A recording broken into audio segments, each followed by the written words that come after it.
Hello friends, इस video में हम जो एस्टेट की ऑफिशियल की आई है उसके अकॉर्डिंग और जो अपने आंसर होने चाहिए अकॉर्डिंग टू मी या उन सभी को डिस्कस करेंगे। अगर आपको लगता है किसी क्वेश्चंस पर डाउट तो आप भी हमें जो है ज़रूर बताइएगा कमेंट सेशन में, ताकि जो फ्रेंड्स चाहते हैं ऑब्जेक्शन करना, जिनके 1-2 नंबर से रह रहे हैं, तो पूरी कोशिश करेंगे उनके जो 1-2 नंबर बढ़ जाए।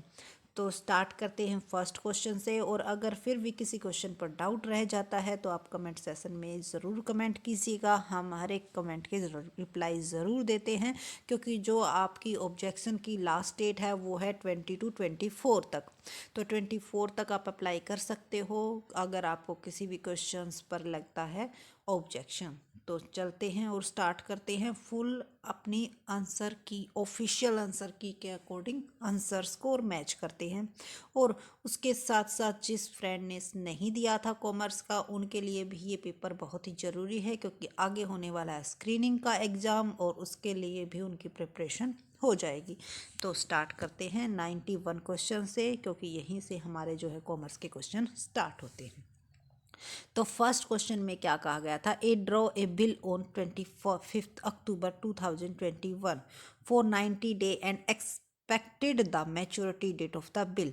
तो देखो, ये लिखा गया था 90 दिन के लिए। तो 90 दिन के अकॉर्डिंग जो हमारी डेट होनी चाहिए वो हो रही थी 26 जनवरी।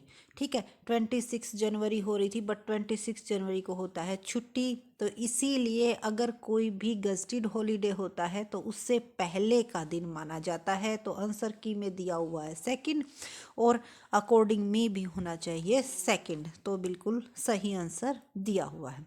उसके बाद चलते हैं क्वेश्चन नंबर सेकंड पर। Right of the following statement is true. कि कौन सी स्टेटमेंट जो है ट्रू है?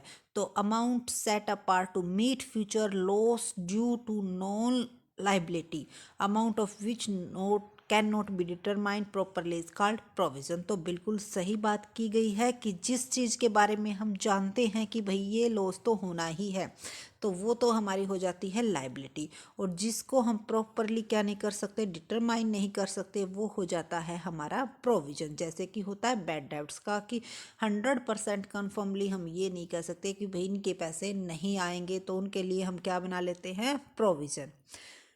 तो इसका आंसर ऑफिशियल आंसर की में भी दिया हुआ है फर्स्ट, और अकॉर्डिंग में भी होना चाहिए फर्स्ट। उसके बाद 93, आपको जिस पर भी डाउट लगे आप ज़रूर कमेंट सेशन में बताइएगा। उसके बाद है 93, which method of depreciation is followed to have a uniform charge for depreciation and repair and maintenance together. तो रिपेयर और मेंटेनेंस जो है एक ही फॉर्म में लगते हैं, वो हमारे किस मेथड्स के अकॉर्डिंग लगते हैं? तो वो हमारे लगते हैं, तो देखो इसमें थोड़ी सी गलती हो गई थी, हमने सेकंड बता दिया फिक्स्ड इंस्टॉलमेंट, क्योंकि इसमें इंस्टॉलमेंट फिक्स्ड होती हैं।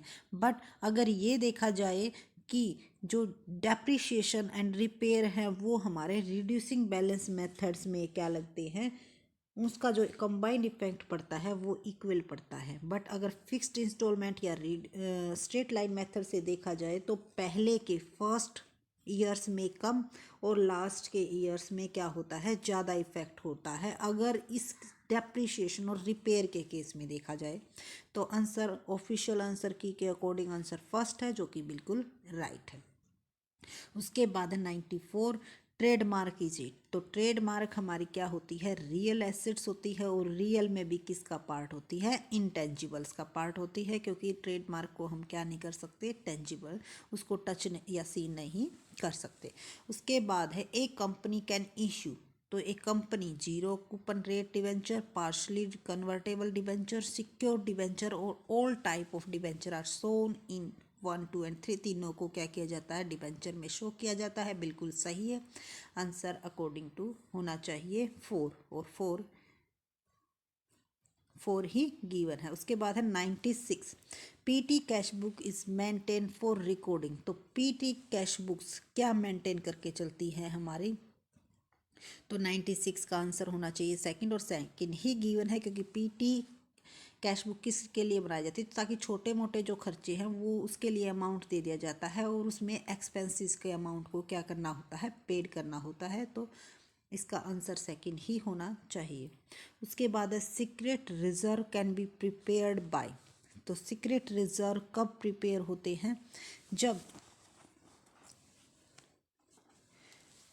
Assuming capital expenditure as revenue, जब हम कैपिटल एक्सपेंडिचर को क्या मान लेते हैं, रिवेन्यू मान लेते हैं, तो उसमें भी हमारे क्या हो जाते हैं, रिजर्व क्रिएट हो जाते हैं। एक हमारे फ्रेंड्स ने पूछा था कि मैम ऐसा तो नहीं होना चाहिए, क्यों?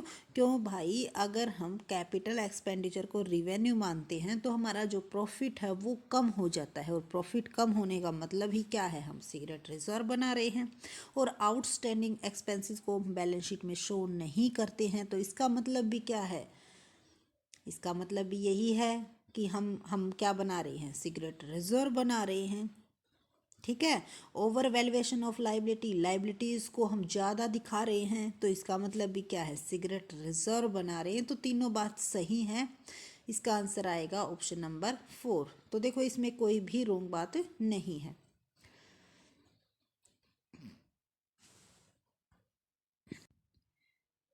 क्योंकि देखो यहाँ पर एक बात मेंशन है कि प्रॉफिट एंड लॉस में भी हमने आउटस्टैंडिंग एक्सपेंसेस नहीं दिखाए, तो इससे क्या होगा, हमारा जो प्रॉफिट है वो इंक्रीज हो जाएगा, और सॉरी पर प्रॉफिट क्या हो जाएगा, डिक्रीज हो जाएगा।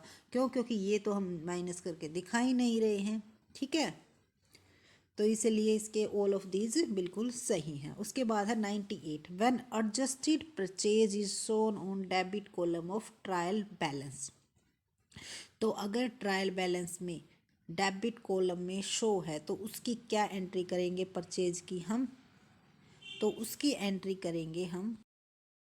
तो 98 का आंसर आ जाएगा ऑप्शन नंबर 3, और आंसर की में भी ऑप्शन नंबर 3 ही इसका राइट आंसर है। उसके बाद है ए स्पोर्टिंग वाउचर इज। तो ए स्पोर्टिंग वाउचर क्या होता है हमारा, a documentary evidence of business having take place. तो ये बिल्कुल सही है, 91 का फर्स्ट आंसर आएगा।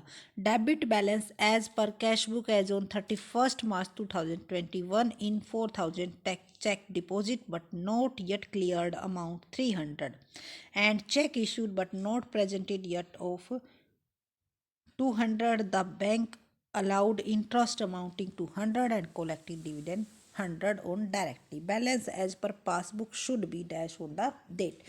तो इसका जो राइट आंसर है वो है ऑप्शन नंबर 3, 4100। उसके बाद है the cost incurred in providing goods and services called a. तो देखो गुड्स और सर्विस के लिए अगर कोई भी कॉस्ट लगती है तो उसको बोलते हैं हम, ऑप्शन 101 इसका हो जाएगा एक्सपेंसेस। बट प्राइम कॉस्ट भी हमारी वही होती है जो कि हम किसके लिए लगाते हैं, गुड्स और सर्विस के लिए। तो देखो इस क्वेश्चन में क्या है, प्राइम कॉस्ट हमारी जो होती है डायरेक्ट जो कॉस्ट होती है, तो इसमें डायरेक्ट और इनडायरेक्ट का कुछ भी चक्कर नहीं लिखा हुआ। तो देखो एक्सपेंसेस भी इसका राइट है और प्राइम कॉस्ट भी राइट है। लेकिन अगर ये देखा जाए कि providing goods and services called, माल व सेवाओं को प्राप्त करने की लागत कहलाती है, तो वो हमारा एक्सपेंसेस यहाँ पर बेस्ट बनता है। तो अगर आप ये कहोगे कि यहाँ पर चैलेंज करना चाहिए, प्राइम कॉस्ट आना चाहिए, तो प्राइम कॉस्ट, क्योंकि यहाँ पर उसके लिए हमें कुछ प्रूफ देना पड़ेगा, और प्रूफ अगर हम लेने जाते हैं तो वहाँ पर डायरेक्ट मेंशन है। तो इसीलिए इसका जो आंसर है वो बनेगा ऑप्शन नंबर 2 ही, और इसको आप चैलेंज करोगे तो उसको रिजेक्ट कर दिया जाएगा और आपके 1000 रुपीज़ वेस्ट हो जाएंगे। क्योंकि अगर क्वेश्चन को रिजेक्ट कर दिया जाता है तो आपके जो 1000 रुपये हैं पर क्वेश्चन वो वापस नहीं आएंगे, लेकिन अगर उसे एक्सेप्ट कर लिया जाता, लेकिन अगर आपके पास कोई वैलिड प्रूफ मिल जाता है जहाँ पर ये मेंशन नहीं है, और इनडायरेक्टली, क्योंकि प्रूफ भी साथ में क्या करना होता है, उसकी PDF सेंड करनी होती है। तब आपका ये मान्य होगा। तो जिसके ऊपर आपको ये लगता है कि भाई 100% ये राइट है, तभी आप चैलेंज कीजिएगा। और आपको अगर ये लगता है कि भाई आपके स्कोर 99 89 बनते हैं और इससे आप अगर इसको एक्सेप्ट कर लिया जाता है तो आप रिस्क ले सकते हो। विच of the following item is recorded in journal entry, तो कौन सी आइटम्स को हम जर्नल प्रॉफिट में रिकॉर्ड करते हैं। तो इसका जो ऑप्शन दिया हुआ था वो दिया हुआ था ऑल ऑफ दीज, और यही राइट आंसर है। उसके बाद है historical cost used for recording value of purchase of an assets because dash apply. तो इसके ऊपर हमारा कौन सा जो है अप्लाई होता है, कॉस्ट कॉन्सेप्ट, क्योंकि कॉस्ट कॉन्सेप्ट हमारा जो हिस्टोरिकल कॉस्ट बोल सकते हो आप, या कॉस्ट कॉन्सेप्ट क्या कहता है कि भाई जिस पे हमने परचेज की है उसी पे आप इसको शो कीजिए। Interest to be allowed at 0.5%, तो 105 का जो है right answer option number second 45,000, और इसको हमने निकाल के भी दिखाया था, यही इसका राइट आंसर है, यही निकल के आ रहा है। तो 104 का जो आंसर आएगा वो आएगा 45,000। अगर आपको इसकी जो है सॉल्यूशन चाहिए तो आप हमें कमेंट कीजिएगा, हम इसका सॉल्यूशन आपको प्रोवाइड करवा देंगे। उसके बाद है एक company forfeited 200 share of 100 each 70 called up on which the holder paid 50 per share. These shares were reissued at 80 fully paid up per share. The share forfeited amount will be debited in the reissue entry with, तो इसका answer आ जाएगा हमारा option number, तो 200 share के 20 रुपये के हिसाब से, देखो जब थोड़ा सा मिस्टेक 20 रुपये के हिसाब से क्यों, क्योंकि 70 और 50 का जो डेबिट बैलेंस पूछा गया है, तो डेबिट बैलेंस जो बचेगा हमारा वो बचेगा 4,000 रुपये। ऑप्शन नंबर सेकंड बिल्कुल सही है। उसके बाद है 106 the following information is given, तो इसमें इंफॉर्मेशन गिवन थी opening stock, purchase, sales, carriage inward, carriage outward को हम यहाँ पे मेंशन नहीं करेंगे क्योंकि ये प्रॉफिट एंड लॉस अकाउंट में जाएगा। रिटर्न इनवर्ड को हम सेल्स में से माइनस कर देंगे, तो जो हमारा आंसर निकल के आएगा ऑप्शन नंबर 4 2,28,500 रुपये इसका आंसर निकल के आएगा। और यही आंसर हमारा आ रहा था क्योंकि सभी को ऐड करते हैं तो हमारा आएगा 19,500,000, उसका 25% करेंगे तो 4,18,000, 23,18,500 में से अगर 20,90,000 हम माइनस करेंगे, क्योंकि जो 21-32 का अमाउंट दिया हुआ सेल्स का उसमें से रिटर्न इनवर्ड माइनस कर देंगे तो 20,90,000 बचेगा, तो हमारा जो अमाउंट निकल के आएगा वो आएगा 2,28,500। ऑप्शन नंबर 4 बिल्कुल करेक्ट है। क्योंकि जो आप चैलेंज करने की बात कर रहे हैं, हम यहाँ पर यही बता रहे हैं कि भाई इनके करेक्ट हैं, आप इनको चैलेंज मत कीजिएगा। जो चैलेंज के लायक हैं, जिसको ये लगता है कि भाई हाँ इसका नंबर बढ़ सकता है, वो हम आपको यहाँ पे अगर कोई मिलता है तो ज़रूर बताएंगे। फुल आंसर की को हम यहाँ पे एनालाइज कर रहे हैं। तो उससे पहले अगर आपने हमारे चैनल को अगर अब तक लाइक नहीं किया है तो लाइक ज़रूर कीजिएगा वीडियो को, और चैनल को subscribe. At the time of dissolution of the firm following payment are due, तो देखो ये पेमेंट करनी थी, इनको एक सीक्वेंस में लगाना था, तो जो इसका आंसर आ रहा था वो आ रहा था सबसे पहले करेंगे हम सेल ऑफ एसेट्स की पेमेंट, उसके बाद क्रेडिटर फॉर गुड्स की, और फिर करेंगे हम पार्टनर्स के लोन की, और लास्ट में हम करेंगे उसकी खुद की कैपिटल की। तो ऑप्शन नंबर फर्स्ट गिवन है और बिल्कुल ही राइट है। उसके बाद है 108 का ABC पार्टनर है, C रिटायर हो जाता है विदाउट किसी भी नॉलेज, कोई भी नोटिस नहीं देता है, तो उसके लिए फाइनल सेटलमेंट क्या होगी, तो इसका आंसर आ जाएगा हमारा, देखो ऑप्शन नंबर 4 गिवन है आंसर की में। हाँ जी, option interest at rate 6% per annum on the unsettled amount till settlement, तो सेटलमेंट से पहले का 6% share in profit earn by from, ये तो आएगा नहीं।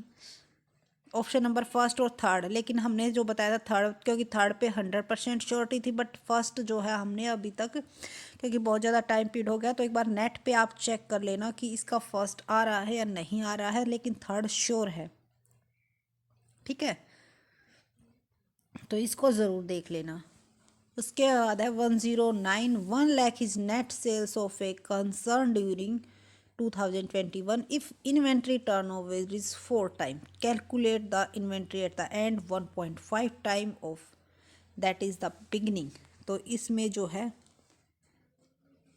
हमारी जो इन्वेंट्री निकल के आएगी वो आएगी, तो पहले 4 टाइम्स थी, फिर बाद में इसकी 1.5 टाइम्स हुई है, तो ये 20,000 हमारा बिल्कुल राइट आंसर दिया हुआ, इसका आ जाएगा हमारा 20,000। उसके बाद है एक grant of 10 lakh to a school for construction of building, cheque is received 1 April 2021 from the state government while closing the account, none of the amount is used for construction. किसके लिए यूज़ किया है? कंस्ट्रक्शन के लिए use किया है।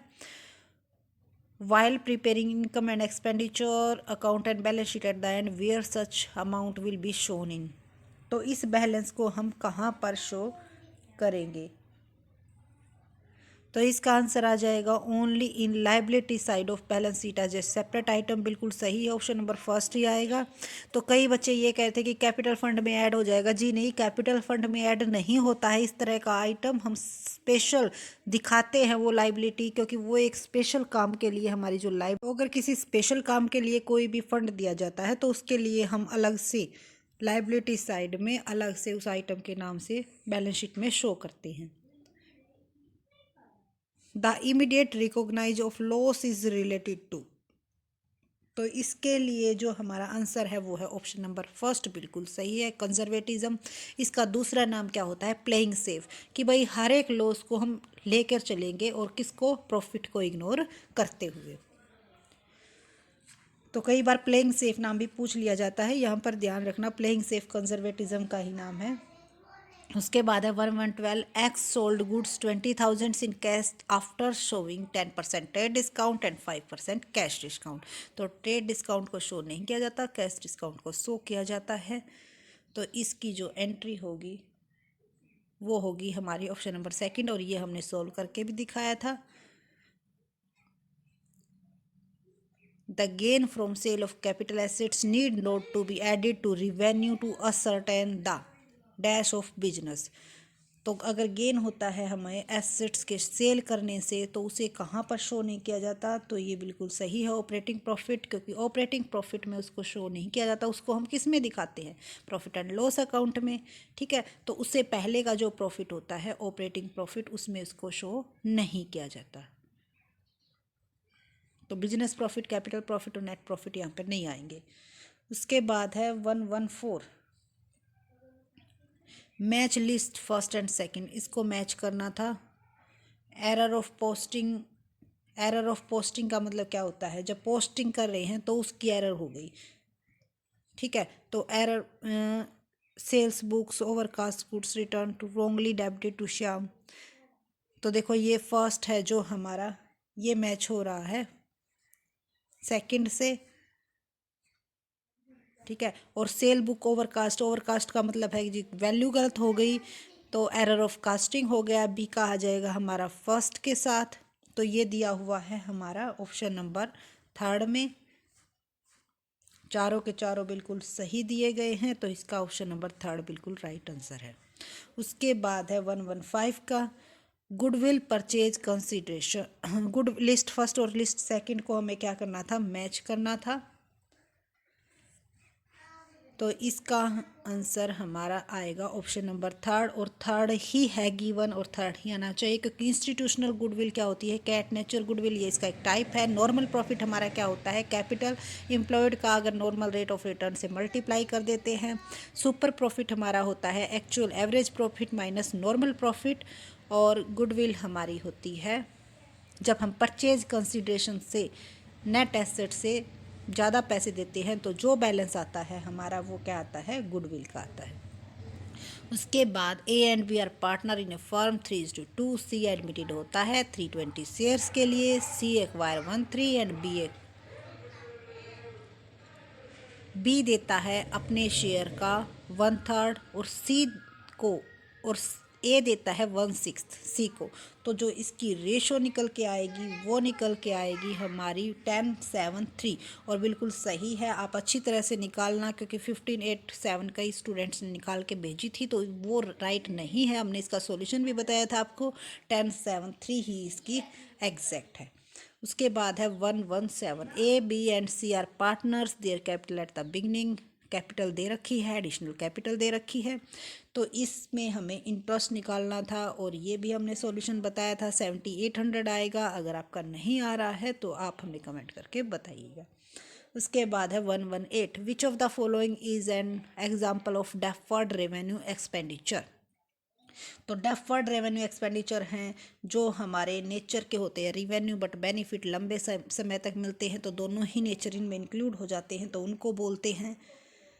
तो इसका आंसर आएगा हमारा ऑप्शन नंबर 4, क्योंकि तीनों ही ऐसे एक्सपेंडिचर दे रखे हैं जिनका बेनिफिट हमें लॉन्ग टाइम तक मिलेगा, तो इन्हीं को हम डेफर्ड रिवेन्यू एक्सपेंडिचर बोलेंगे। हमारा इस वीडियो को बनाने का मकसद यही है कि बच्चों को एग्जैक्ट आंसर पता चल जाए और जिन्होंने दिया है उनको भी और जिन्होंने नहीं दिया है उनको भी, और उसके साथ साथ कई रॉन्ग क्वेश्चन पर आप ऑब्जेक्शन ना उठा बैठो और आपके 1000 रुपये वेस्ट हो जाए।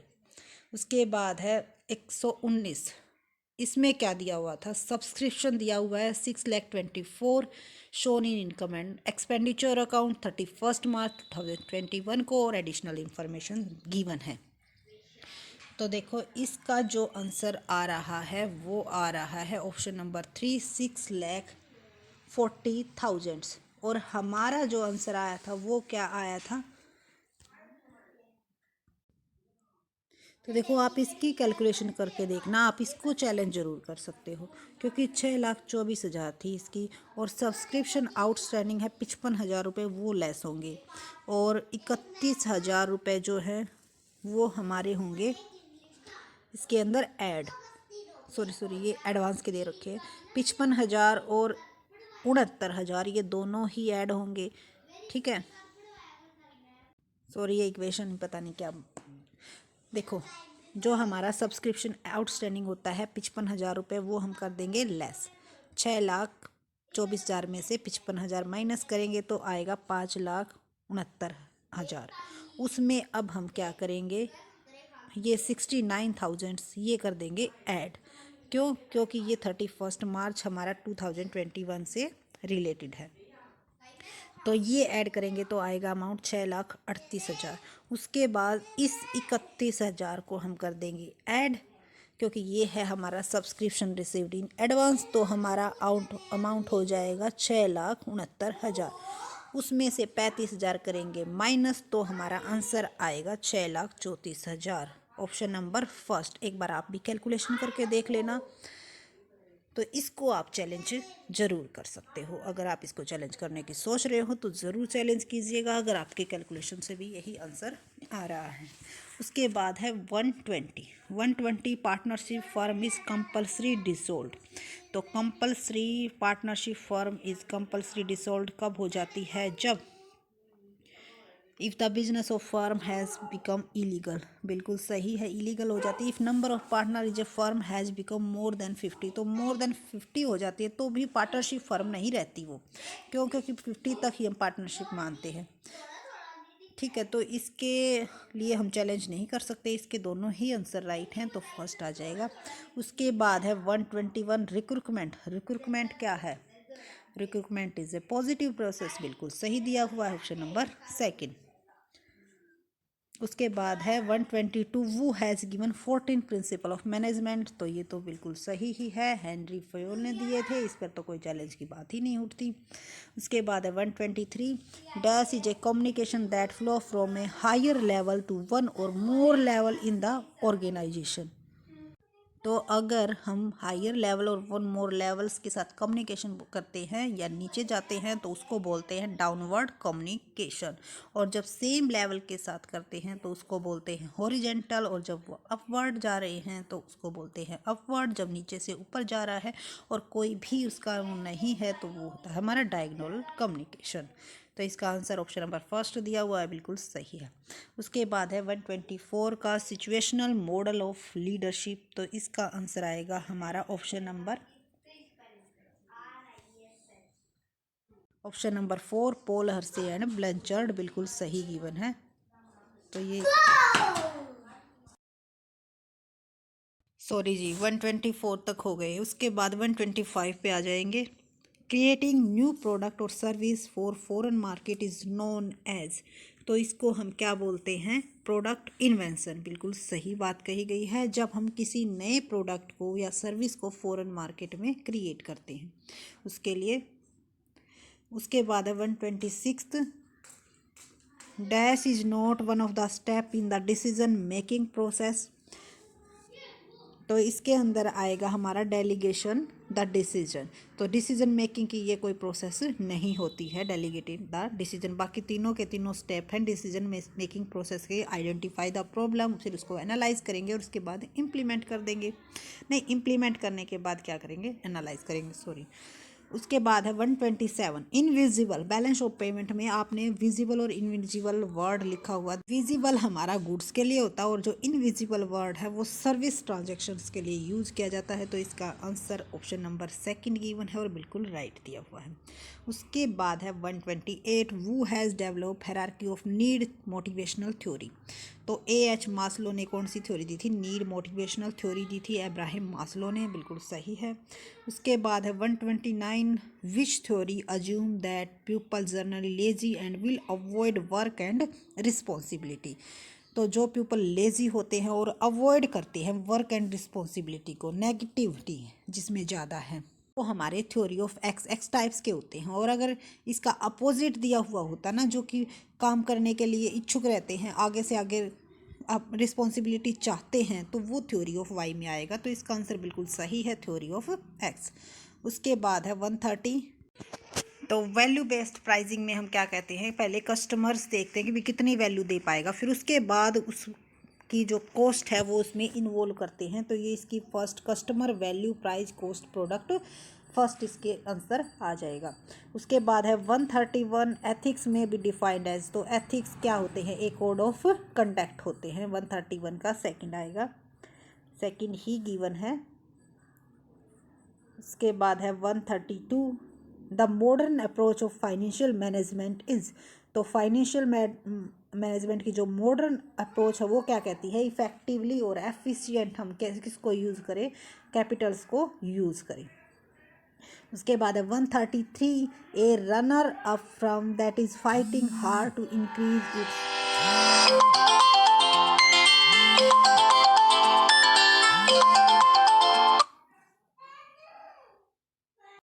सॉरी जी 124 तक हो गए। उसके बाद 125 पे आ जाएंगे।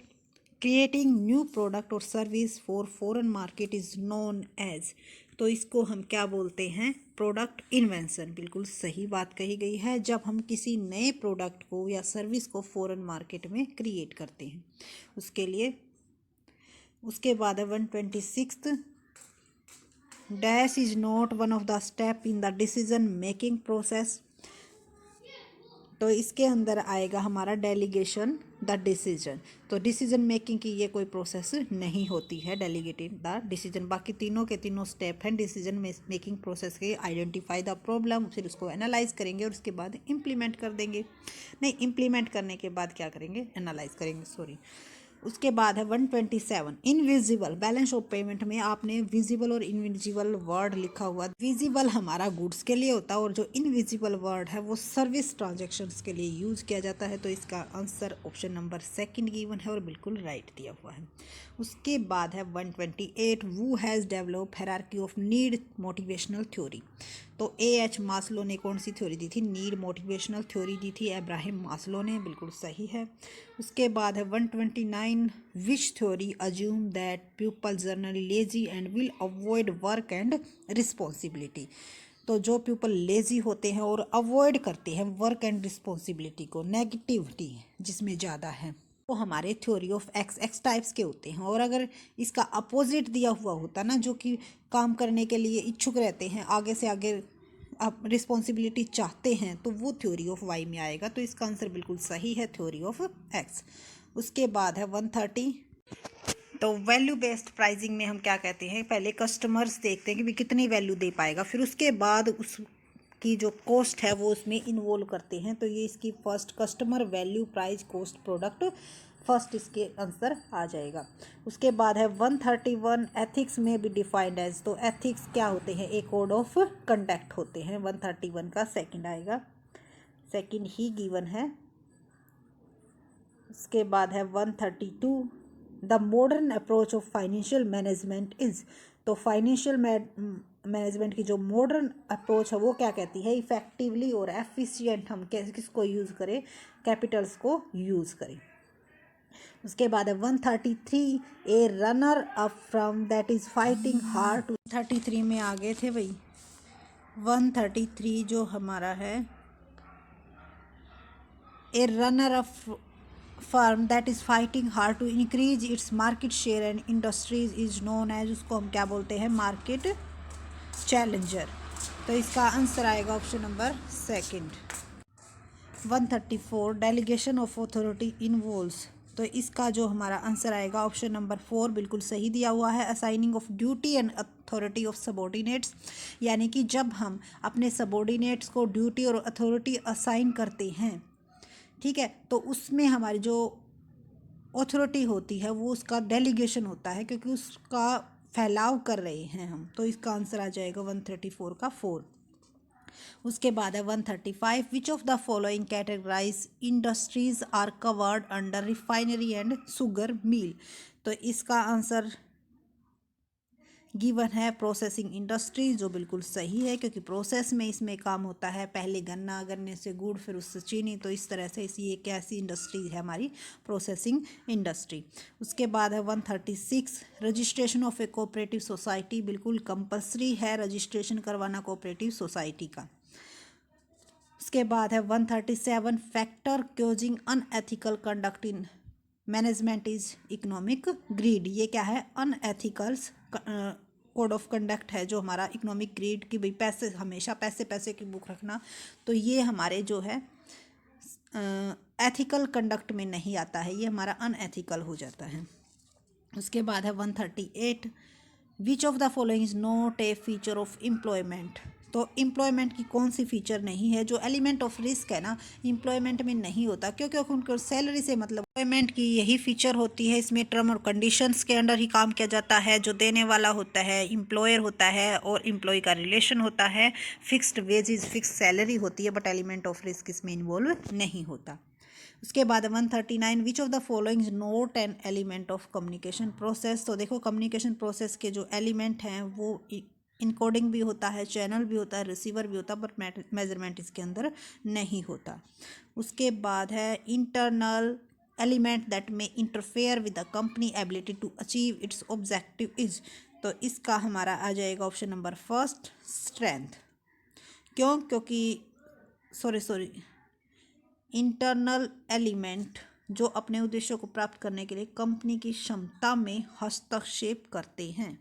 तो देखो स्ट्रेंथ नहीं, क्योंकि इसमें नेगेटिविटी पूछी गई है कि भाई वो उसको, अगर हमारी कुछ वीकनेस है, वो हमारी क्या होती है, वीकनेस होती है, इंटरनल एलिमेंट का पार्ट है, तो ये नेगेटिव वे में आएगा। इसका आंसर बिल्कुल सही है, ऑप्शन नंबर सेकंड। उसके बाद है 141 का which management thinker receive the Nobel prize for economics 1978। तो किसको मिला था, हमारा हर्बर्ट ए सिमोन को मिला था। तो जो हम बता रहे हैं उनको ध्यान रखना, ये इसमें जो गिवन है ये सही नहीं है। उसके बाद है partnership is the result of. तो पार्टनरशिप किसका रिजल्ट होती है, एन एग्रीमेंट का, बिल्कुल सही है, ऑप्शन नंबर सेकंड। 143 143 का what is maximum age limit of members eight A national commission for consumer protection. देखो इसमें हमने भी गलत बता दिया था, 65 ईयर्स। अगर उसके मेन की पूछी जाए तो 70 ईयर्स होती है, बट अदर मेंबर की होती है 65, और इसमें मेन की पूछी गई तो 70 ईयर्स ही आएगा, ऑप्शन नंबर 3 आएगा। उसके बाद है 144 a major characteristics of service which can not be stored for later sale और यूज। तो इसका आंसर आ जाएगा हमारा ऑप्शन नंबर 3, सर्विस पेरिसेबिलिटी। जिनको हमें ये लगता है कि भाई ये सर्विस क्या हो सकती है, ख़राब हो सकती है, उसको हम ज़्यादा टाइम पीरियड के लिए स्टोर करके नहीं रख सकते हैं, वो सर्विस पेरिसेबिलिटी नाशवान वस्तु होती है। Option number 145 which of the following note characteristics of transactional leader. तो देखो यहाँ पर इसको भी आप क्या कर सकते हो, चैलेंज कर सकते हो, क्योंकि इसमें नोट नहीं लिखा हुआ, note characteristics of transactional leader आएगा, ना कि करेक्टरिस्टिक्स ऑफ ट्रांजैक्शनल लीडर। तो क्योंकि ये तीनों ही करेक्टरिस्टिक्स होती हैं, सिर्फ मैनेजमेंट बाय एक्सेप्शन नहीं होती है, और दोनों में ना हिंदी में दिया हुआ है सही, ना इंग्लिश में सही दिया हुआ है, तो इसको आप चैलेंज जरूर कीजिएगा। उसके बाद management is the development of people not direction of thing, who said management is the development of people not direction of thing. ये बात किसने कही थी? इसका आंसर लॉरेंस एप्पल आएगा, 146 का second. 147 the phenomena in which the norms for conscience override the realistic appraisal of alternative action. तो इसका आंसर आएगा हमारा option number 4, group thinking. Which is not the element of business environment. तो business environment का कौन सा element नहीं है? हिस्टोरिकल इन्वायरमेंट का एलिमेंट नहीं है। लीगल भी होता है, पॉलिटिकल भी होता है, और इकोनॉमिक्स भी होता है। Human objective of business is. तो ह्यूमन ऑब्जेक्टिव क्या होता है? लेबर वेलफेयर, क्योंकि ये किससे है? ह्यूमन से जुड़ा हुआ है, तो ये आ जाएगा हमारा। उसके बाद है 150 and last social responsibility of business is. तो ये हमारी क्या है? मल्टीपल डायमेंशन, क्योंकि सोशल रिस्पॉन्सिबिलिटी ऑफ बिजनेस होती है, उसके बहुत सारे डायमेंशंस होते हैं, ना सिंगल आएगा इसमें, ना इक्वल आएगा, ना लॉन्ग आएगा। तो ये थी हमारी कॉमर्स की आंसर की, हमने ऑफिशियल आंसर की के साथ मैच की, और जिस क्वेश्चंस को आप कर सकते हो चैलेंज वो भी डिस्कस किए। और इसके अलावा अगर आपको भी लगता है कि इस आंसर को भी चैलेंज करना चाहिए तो कमेंट सेशन में ज़रूर बताइएगा।